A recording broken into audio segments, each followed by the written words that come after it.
Many times in a classroom, we are so excited to share with kids the books that we want them to read, or maybe the books that we've decided they ought to read, that we've forgotten that if we want to create empowered readers, what we have to do is give kids choice.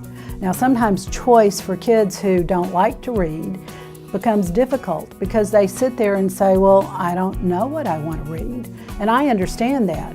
When I look at the world of books, I'm overwhelmed and I love to read. So if I'm a kid that doesn't know genre and doesn't know author and doesn't know what interests me, how in the world am I supposed to make a choice?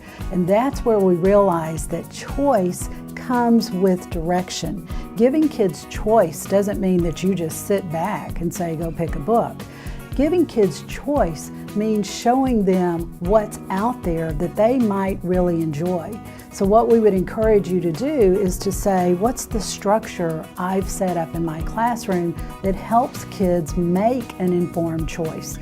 Am I providing book talks? Do I have a limited number of books on the chalkboard ledge, if it's even called a chalkboard ledge anymore? Do I have titles up in the room for kids to look at? I want to give kids choice, but I want to give that within limits, because when I'm learning about books and genre and topics, limits help me. And maybe limit could be rephrased to be with assistance. We all seek assistance in making that choices.